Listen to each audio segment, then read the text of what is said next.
ईश्वर की मर्जी के बिना पत्ता भी नहीं हिल सकता। हाथ खड़ा करो, एकदम संकोच नहीं करना। बहुत बढ़िया। करीब 50 लोग मानते हैं। तो आप आईएएस बनेंगे तो ईश्वर की इच्छा से ही बनेंगे। पढ़ाई करेंगे तो भी, नहीं करेंगे तो भी। तो पढ़ाई क्यों कर रहे हो? कोई ये सवाल पूछ सकता है? इसका एक क्लासिकल जवाब ये है, ईश्वर की ही इच्छा है कि हम पढ़ाई करें। इसका क्लासिक जवाब ये है। लेकिन आपको ये भी पता है कई बार क्लास में आने का मन नहीं करता आपका, और वो इच्छा भी ईश्वर ही भेजता है, तब भी आप अपना मन मार के आते हैं। तो आप में से कई लोग, और पेरेंट्स की उम्र में लगभग सब लोग ये मानते हैं कि ईश्वर की मर्जी के बिना पत्ता भी नहीं हिल सकता। अगर ऐसा है तो ईश्वर की मर्जी के बिना कोई चोरी भी नहीं कर सकता, कोई डकैती भी नहीं कर सकता, बलात्कार भी नहीं कर सकता, हत्या भी नहीं कर सकता। और यदि किसी ने किसी की हत्या की, एक्स ने वाई की हत्या की, तो एक्स ईश्वर की मर्जी के बिना कर सकता था क्या? क्या हो गया? आप तो अभी तो आप कह रहे थे पत्ता भी नहीं हिलेगा ना, तो चाकू कैसे हिला? नहीं हिलेगा ना भाई। तो ईश्वर की मर्जी के बिना अगर पत्ता भी नहीं हिल सकता तो चाकू भी नहीं हिल सकता। और यदि एक्स ने वाई की हत्या की तो चाकू एक्स नहीं हिला रहा था, कहीं और से हिल रहा था। सीधी सी बात है। कठपुतली देख के रहीम एक दोहा लिख के गए जिसका भाव यह है कि इंसान कठपुतली जैसे हैं, धागे बस दिख नहीं रहे हैं। आप कठपुतली का शो देखेंगे, कठपुतली क्या डांस करती हैं, पर आपको पता है कि कठपुतली हैं, और पीछे जाके देखेंगे धागे कैसे नचा रहा है ऊपर से जो मास्टर है उसका। हमारे धागे बस दिख नहीं रहे हैं। कई लोग मानते हैं कि इतना ही मामला है कि उनके धागे दिख जाते हैं, हमारे धागे दिखते नहीं, नचा वही रहा है। और ये नीतिवाद का विचार है कि सब कुछ ईश्वर के चाहने से होता है, और हमारे माता पिता अक्सर इसको मानते हैं। अगर मानते हैं तो फिर हर अपराधी को छोड़ देना चाहिए। उस बेचारे ने क्या किया? उसका धागा न चल गया, ऊपर वालों ने कहा जाओ चोरी करो, उसने चोरी कर ली, जेल में उसको ठूंस दिया। इसका भी जवाब है, ऊपर वाले ने कहा जेल में ठूसो। जवाब तो हो ही जाता है बात का।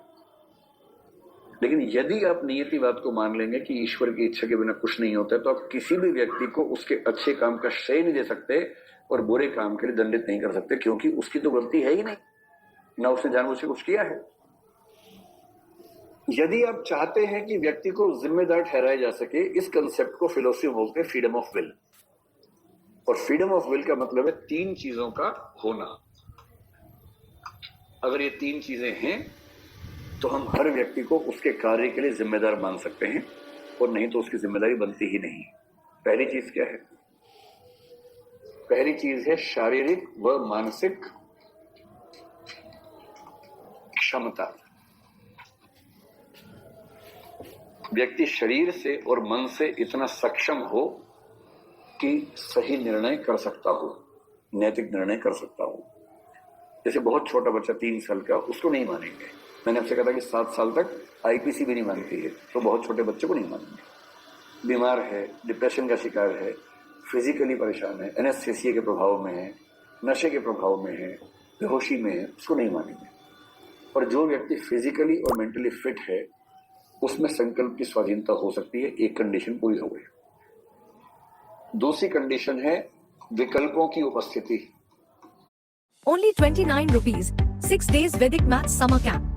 Don't calculate in a slow way. संकल्प की स्वतंत्रता तभी है जब आपके पास कम से कम 2 या 2 से ज्यादा विकल्प हों। अगर एक ही विकल्प है तो काहे की संकल्प की स्वतंत्रता? कोई आके बंदूक रख दे, भैया ऐसा है पैसे दे दो वरना गोली मार दूंगा। आपने कहा अच्छा पैसे ना दूं तो गोली मार दूंगा, और पैसे दे दूं तो भी गोली मार दूंगा। अरे ऑप्शन तो दो भाई। जब ऑप्शन मिलेगा ही नहीं तो संकल्प की स्वाधीनता किस बात की है? तो ऑप्शंस मिलने जरूरी है। और तीसरी बात है ऑप्शन चुनने की, विकल्प चुनने की स्वतंत्रता होनी चाहिए। विकल्प चुनने की स्वतंत्रता।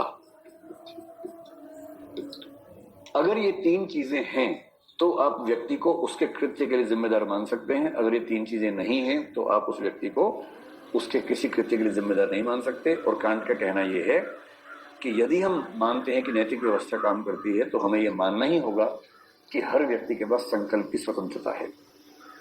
ईसाइयत ने इस कॉन्ट्रडिक्शन को कैसे एक्सप्लेन किया जानते हैं? ईसाइयों का ईश्वर सर्वशक्तिमान है, ऊपर से सर्वज्ञ भी है। सर्वज्ञ का मतलब है भूतकाल, वर्तमान काल, भविष्य काल सब जानता है। और ईसाइयों का ईश्वर नहीं, यहूदियों और मुसलमानों का ईश्वर भी ऐसा है, सर्वशक्तिमान भी है, सर्वज्ञ भी है।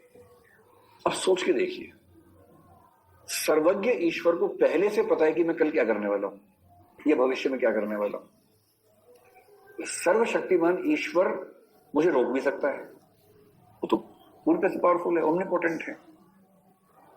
अगर सर्वज्ञ और सर्वशक्तिमान ईश्वर को पहले से पता था कि मैं कोई गलत काम करने वाला हूं और मुझे रोक सकता था, उसने तब भी नहीं रोका, तो जिम्मेदार कौन होगा? तो इसका जवाब कैसे दे? ईश्वर को मानने वाले फंस जाते हैं इस मामले में। तो ईसाइयत में जो धर्मशास्त्री हैं उन लोगों ने इसका जवाब ढूंढ लिया। और क्या ढूंढा?